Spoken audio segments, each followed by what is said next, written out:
Honey, come on. Is that a weapon in your hand? You happy to see me? Are you out of your mind? I'm sorry, okay? I apologize. Honestly, I didn't intentionally mean to jump out of the plane. Oh, of course not. You were just standing in a plane with the door open and a parachute wrapped around your body. I was standing in the plane with the door open and a parachute because you were there and I was trying to prove a point. You were trying to scare the life out of me. You know, for a man who is so concerned about his wife's health, you have a very funny way of showing it. That's not fair. No, it's not fair for you to jump out of a plane, Tad.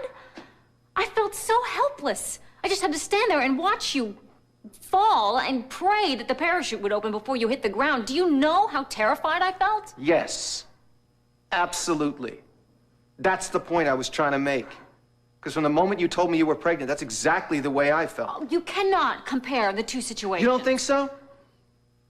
Honey, come on, you want to talk about intentionally risking your life? You had 4 doctors tell you over and over again, any sign of back pain could mean kidney failure. Not good for a person with a history of heart disease. Oh, you finished? No.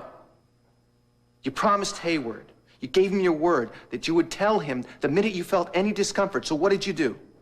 You kept quiet and you intentionally hid your symptoms. I had some twinges that I thought would pass. You deliberately put yourself in danger. You hoped they would pass.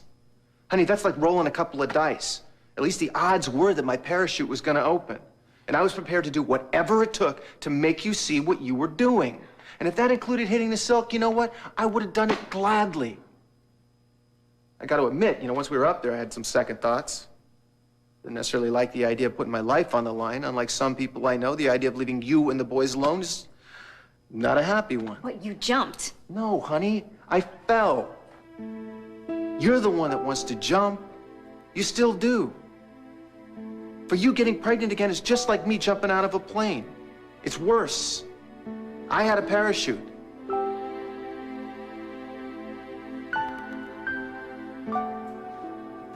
Thank you, Stuart. He's fine.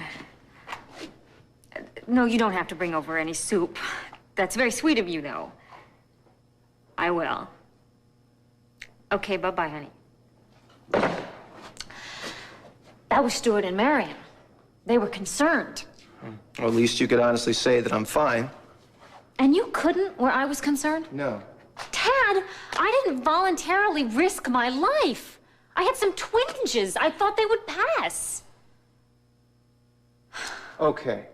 Let's say, just for the moment, that somehow you were able to forget all of the warnings given you by the medical profession, okay, that you didn't connect the dots between twinges and total disaster. I feel like you lied to me. I didn't lie to you. Dixie, I've got it on tape. Honey, you grimaced your way through an entire back rub. What do you call that? No, tell the truth. Come on. If you're not going to be honest with me, please be honest with yourself. I am. I just feel like you're taking everything I'm saying and twisting it around and making it much worse than it really is. I'm not. I give you my word, I'm not. And if you don't understand that, we've got a real problem on our hands. One that's not going to go away. We don't figure this one out, it's just going to come around and kick us in the back of the head over and over again. This is turning into some kind of contest of wills. We've been down that road before. Do you really want to do it again? Look, this is not a contest of wills, Tad, okay? This is a difference of opinion. This is not a betrayal on my part. Just, can you have a little faith? I understand that this is hard for you, but you don't have to put our entire marriage at risk. Wait. Don't get me wrong. Look, I don't feel like you betrayed me. Honey, I know who I'm dealing with. I mean, if you were crossing the street with Junior, right, and a car came around the corner out of control, you had a split second to react. You'd throw him out of the way, probably let the car hit you in the process, right? Well, yes, I would put my child's life before my own, of course. Anybody would do that. Why? This is a hypothetical question, isn't it? No, baby, it's not a hypothetical question. It's a pattern. It's you. It's who you are. Because from the moment you realized that you were pregnant, our little girl was so real to you, you were willing to put her life before your own. That was your decision. Well, all right, yes, my children come first. I mean, that's who I am. Don't expect me to change. I'm not going to change. Baby, I don't want you to change. that's your heart. That's the woman I fell in love with. An amazing person, an incredible mother. I'm not asking you to change. I'm begging you not to put yourself in that position again.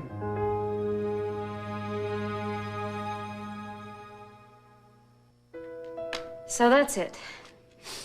You want me to give up my dream of us having a child? I'm sorry. I know how badly you want this. No, you don't, obviously. Or you wouldn't ask me that question.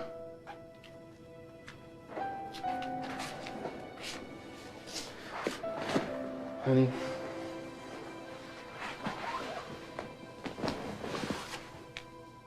Do you honestly think I want to see the light go out in your eyes? You think I don't know how excited you were? How happy you were before we lost the baby? I was willing to try again until I saw the videotape. So it's my fault? Because I covered up the symptoms? Honey, you're right. I covered them up. I just ignored the twinges because I didn't want to believe that anything was wrong. I just wanted to have the baby. I just wanted them to pass. And they did, and I'm so sorry. The important thing is that you're all right. Now, the important thing is that you don't trust me anymore. But I swear, if we could just keep trying to have a baby, I wouldn't take any chances with my body. I promise you.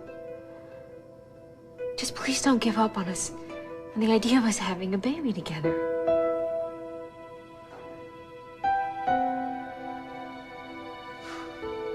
You're gonna get yourself all wound up.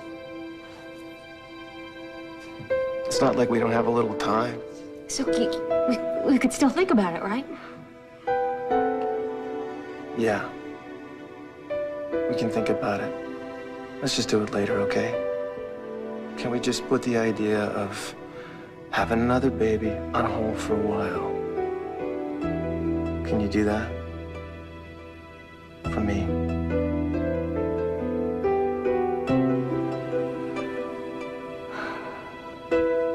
The boys were so excited. You know, they thought like a baby would be the link, you know, that would make us all like a real family. I know. We don't need a link. We're already a family. I know, it just would have been so nice. So what are you saying? I'm saying that you're right. I would have saved the baby before I saved myself. I know. I know who I'm dealing with. Let me finish. If something had happened to me, the thought of you and Junior and Jamie being left behind, you guys all come first with me too, you know?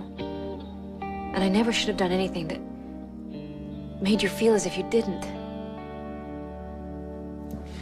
I hope that we can have a baby, Tad. Someday when my body, you know, can carry a child to term healthily. But for right now, and for you, I'll let it go.